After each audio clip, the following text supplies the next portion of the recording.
ठीक है। चैप्टर का नाम है कार्बन और इट्स कंपाउंड। मैं आपको पूरा डिटेलिंग में चीजें बताऊंगा, कौन कौन से टॉपिक आपको पढ़ने चाहिए और कौन कौन से टॉपिक का क्या रिलेशन है।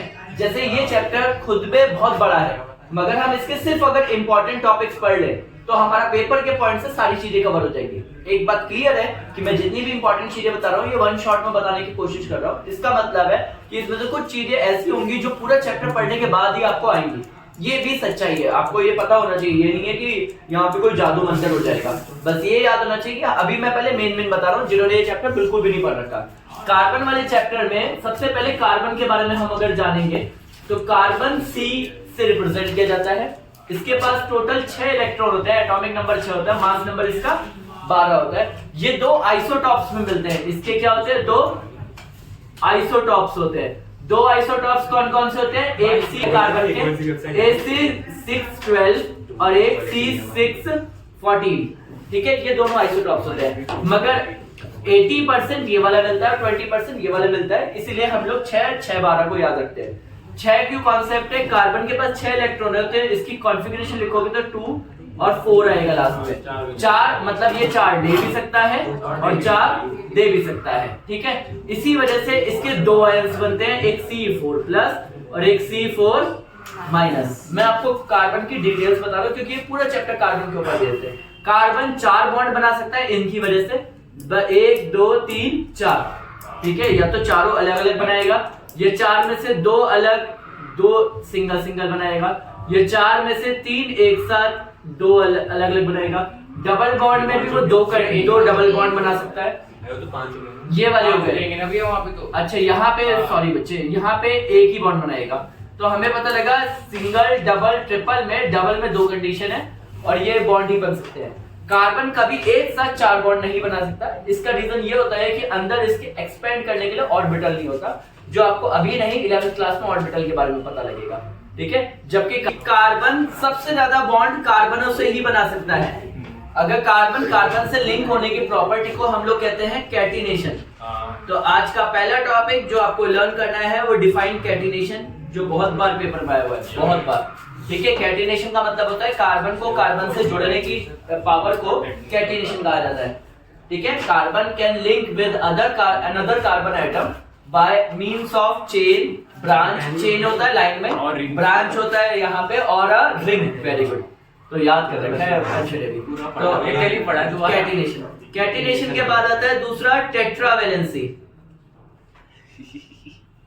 टेट्रावैलेंसी का मतलब क्या होता है कि कार्बन की 4 वैलेंसी होती है, जो मैंने ऊपर आपको दिखाया था अभी, ठीक है। ये 4 इलेक्ट्रॉन ले भी सकता है और 4 इलेक्ट्रॉन दे भी सकता है। ये 4 बॉन्ड बना सकता है बाकी किसी भी एटम से।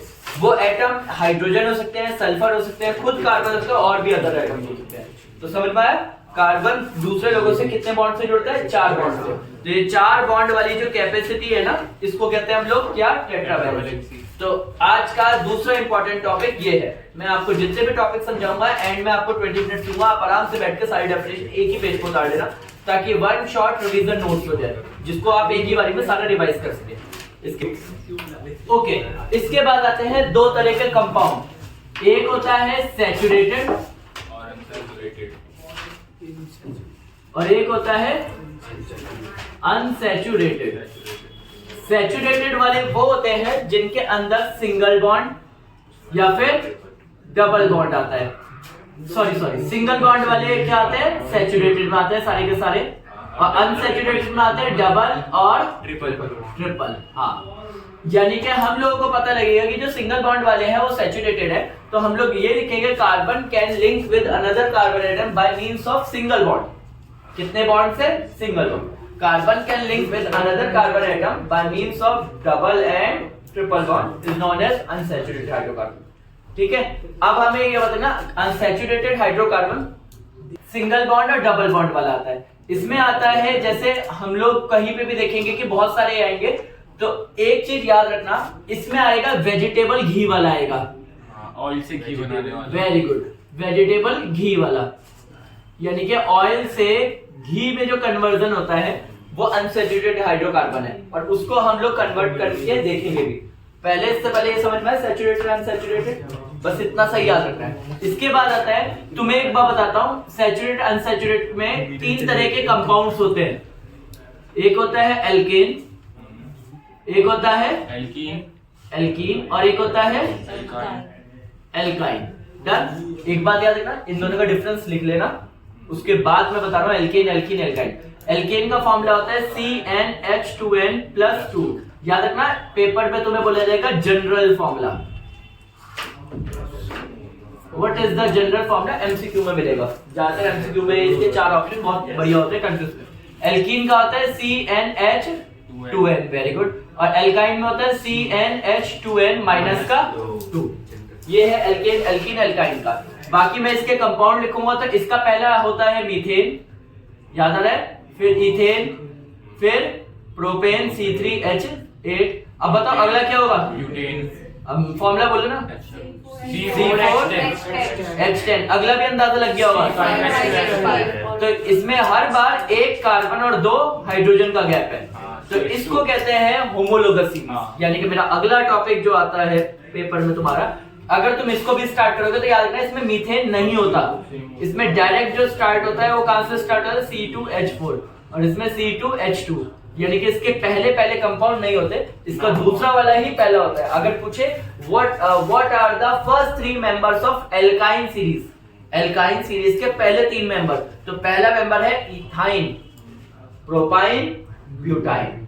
याद रखना शुरू के 3 मेंबर। जबकि तुम्हारे दिमाग में आएगा मीथाइन क्यों नहीं है, क्योंकि मीथाइन एग्जिस्ट नहीं कर सकता, बन ही नहीं सकता है, ठीक है, वो 4 बॉन्ड की सेटिस्फेक्शन कर ही नहीं पाता है। तो अगला टॉपिक आता है homologous organic homologous series. Homologous series क्या होता है, अब ये इसके बारे में देखेंगे। होमोलोगस सीरीज कहता है कि कोई भी एक कंपाउंड दूसरे कंपाउंड से एक कार्बन और 2 हाइड्रोजन के ग्रुप डिफरेंस पे आता है। दिख रहा है, हर कंपाउंड दूसरे कंपाउंड से, अगर इसका अगला भी निकालू तो एक कार्बन जोड़ दो, C में 2 में क्या उतना हो जाएगा 3, हाइड्रोजन 4 से कितना हो जाएगा बच्चों 6, फिर इसमें भी एक कार्बन 2 हाइड्रोजन जोड़ो, बोलो अगला क्या होगा C4H8। समझ गए, भले ही हमें फॉर्मूला याद हो या ना याद हो, हमें अगर पहला कंपाउंड पता है तो हम सारे निकाल देंगे, सारे के सारे। तो ये तरीका होता है। तो इसने कहा पहला कंपाउंड दूसरे कंपाउंड से एक कार्बन 2 हाइड्रोजन के डिफरेंस पे, तो उसको हम लोग क्या, कौन सी सीरीज कहते हैं, होमोलोगस सीरीज। तुमसे एक चीज पूछी जाती है जो पेपर में थोड़ी डिफिकल्ट होती है, इसमें मोलर मास का कितना डिफरेंस होता है एक कंपाउंड से दूसरे कंपाउंड में। मोलर मास, मॉलिक्यूल का मास, कार्बन का मास होता है 12, हाइड्रोजन का मास होता है 1, और कितने हाइड्रोजन यहाँ पे 2, तो 2 1 जा 2, 2 और 12 कितने हुए 14U, तो 14U के डिफरेंस होता है, यानी कि 14 एटॉमिक मास यूनिट का डिफरेंस होता है हर कंपाउंड में। पहले वाले कंपाउंड दूसरे कंपाउंड से सिर्फ 14 एटॉमिक मास का डिफरेंस मिल जाता है। ये एमसीक्यू में होता है, बच्चों को समझ में तक नहीं आता कि ये क्वेश्चन पूछना क्या जा रहा है, कि होमोलोगस सीरीज में एक कंपाउंड दूसरे कंपाउंड से कितने मॉलिक्यूलर मास के डिफरेंस होता है, तो डिफरेंस है सिर्फ 14 का, ये याद रखना। इसके बाद अगला टॉपिक देखते हैं, तो जॉब मैं भी देखूं। चलो, इसके बाद आता है नेक्स्ट फंक्शनल ग्रुप। अब मैं ये हल्का हल्का बता रहा हूँ क्योंकि मुझे भी पता है कि ये टॉपिक बहुत बड़ा है। इसी में तो है होमोलोगस सीरीज में सेम फंक्शनल ग्रुप और सेम केमिकल प्रॉपर्टीज होती है। अब मैं बताता हूँ ना, फंक्शनल ग्रुप से पहले ये तो आइडिया नहीं कि फंक्शनल ग्रुप दिखते कैसे हैं। फंक्शनल ग्रुप के कुछ चीजें हैं जो हमें याद रखना है। अगर किसी कंपाउंड के पीछे CHO आ रहा है तो वो है एल्डिहाइड, समझ गए बच्चों। अगर किसी कंपाउंड में कार्बन के साथ डबल बॉन्ड ऑक्सीजन है या CO लिखा हुआ है, याद रखना, समझ गए क्या लिखा है बच्चों, CO में ये हो सकता है या फिर CO हो सकता है, और आगे भी कुछ होगा और पीछे भी कुछ होगा, तो समझ जाना वो है कीटोन। किसी भी कंपाउंड में लास्ट में जैसे CH2 लास्ट में OH लगा है, क्या लगा है सिर्फ OH, वो है अल्कोहल, वेरी गुड।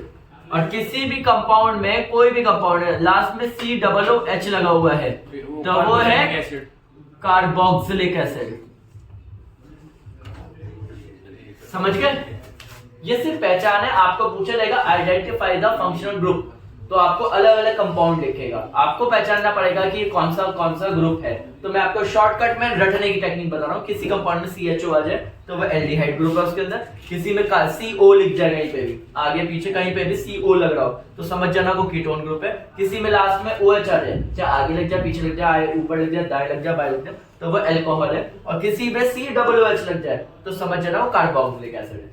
ये समझ में आया? ये एक शॉर्टकट ट्रिक है, मैं अभी डिटेल में जा ही नहीं रहा हूँ क्योंकि तुम सबको पता है डिटेल में हमने कंपाउंड्स बनाए थे गोल गोल करके, बहुत सारे इथेन इथेन प्रोपेन सारे बनाए थे हम लोग। तो अभी हम शॉर्टकट पे जल्दी जल्दी लिख रहे हैं। इसके बाद आता है रिएक्शंस। एक मिनट देखियो इधर आ रहा है बच्चे, यहाँ पे आता है टाइप्स ऑफ रिएक्शन।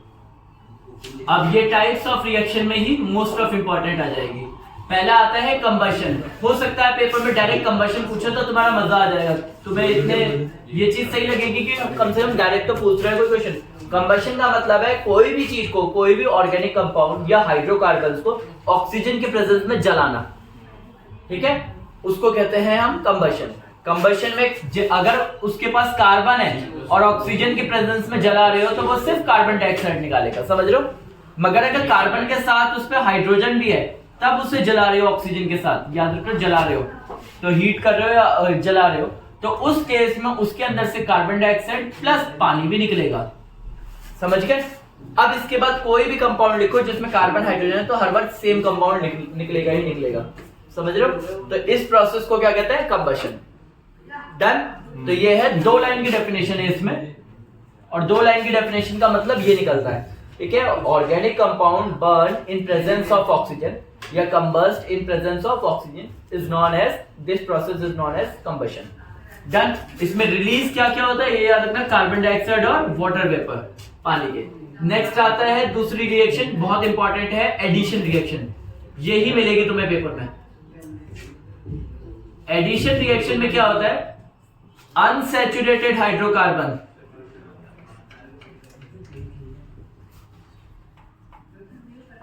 किस में कन्वर्ट हो जाता है?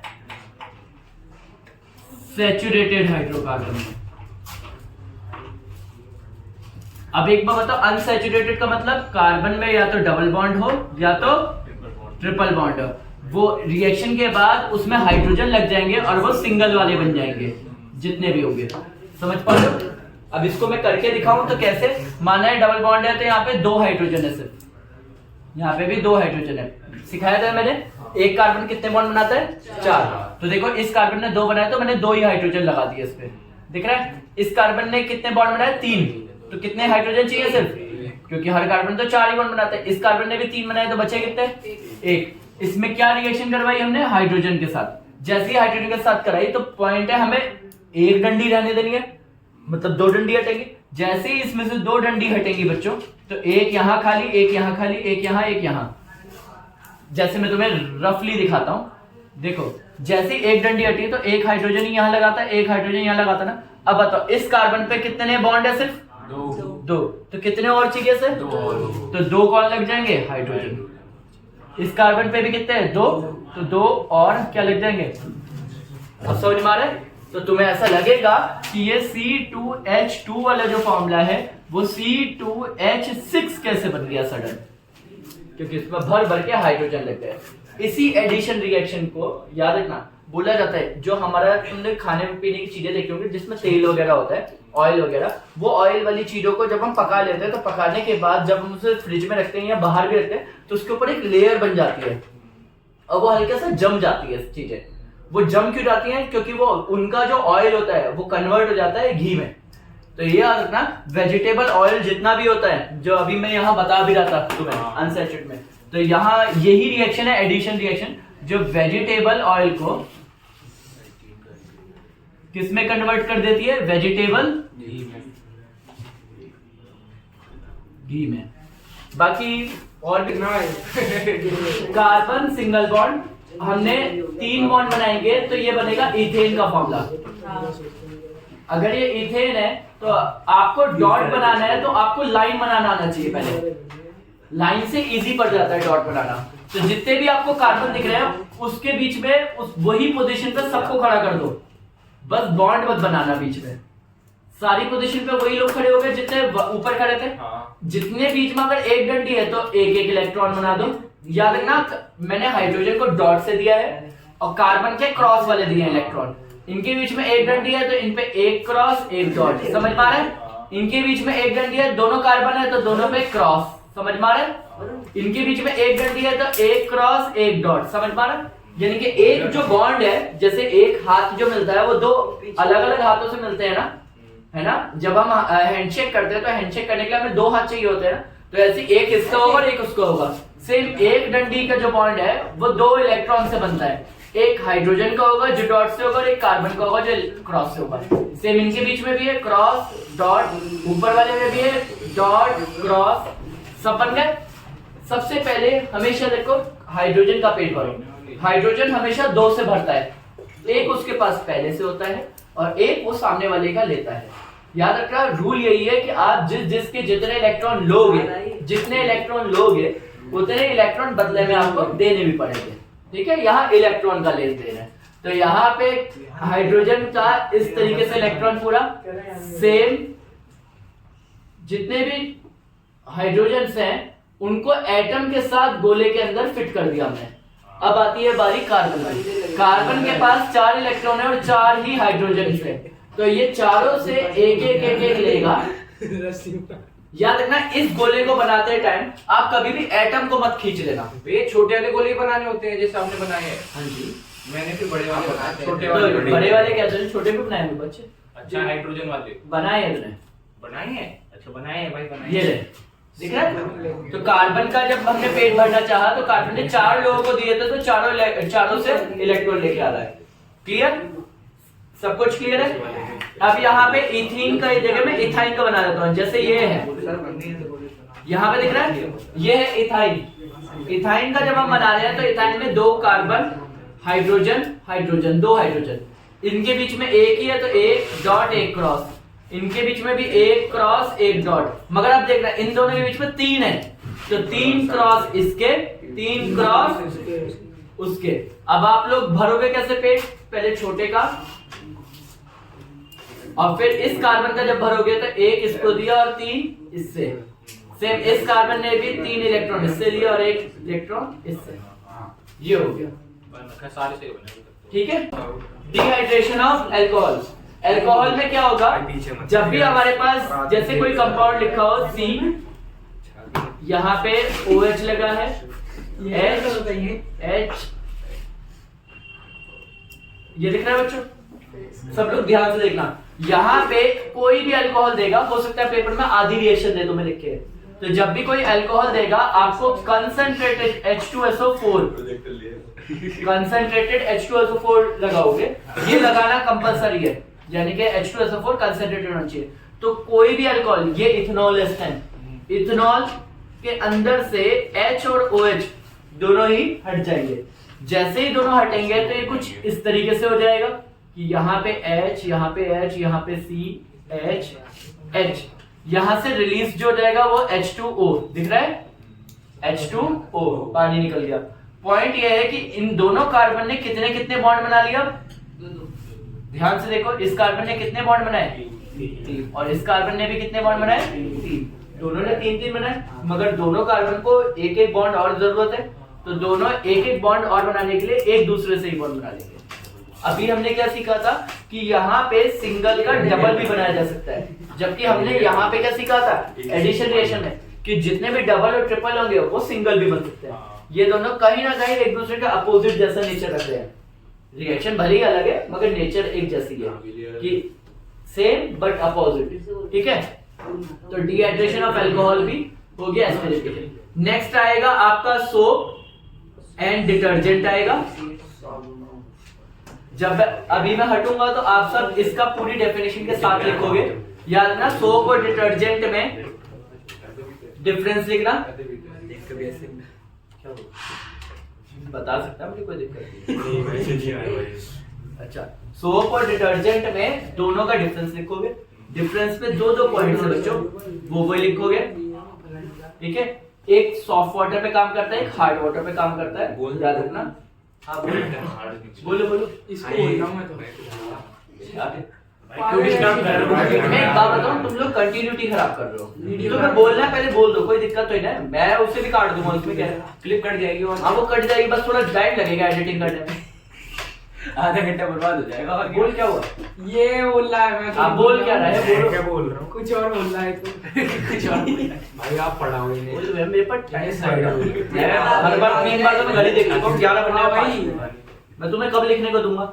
नेक्स्ट आता है सोप और डिटर्जेंट पे, याद रखना ये छोटे मॉलिक्यूल्स होते हैं, ये बड़े मॉलिक्यूल्स होते हैं, ये सॉफ्ट वाटर पे काम करते हैं, ये हार्ड वाटर पे काम करते हैं। इसके बाद आता है इसमें cleansing action, cleansing action of soap.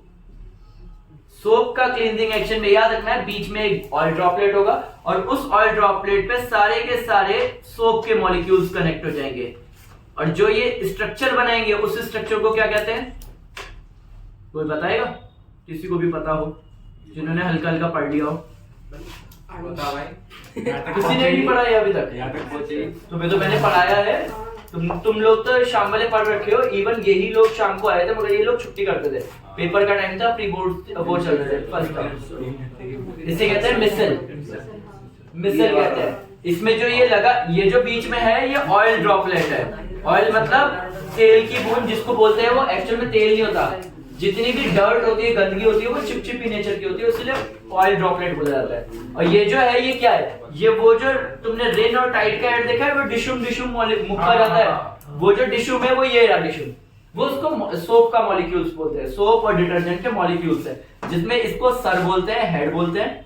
ये दिख रहा है हेड इसका, और ये इसकी टेल है जिसमें जिगजैग जिगजैग जिगजैग करके बहुत सारे लंबी जिगजैग होती है, और पीछे कुछ नहीं होता, इस टेल पे चिपकता है, इस टेल पे गंदगी चिपकती है। जो हेड और टेल है वो पूछा जाता है, हेड जो होता है वो हाइड्रोफिलिक होता है, HYDRO हाइड्रोफिलिक। हाइड्रोफिलिक का मतलब होता है पानी को पसंद करने वाला, ठीक है। और यहाँ पे जो टेल होता है वो होती है हाइड्रोफोबिक। बस ये याद रखना, ठीक है।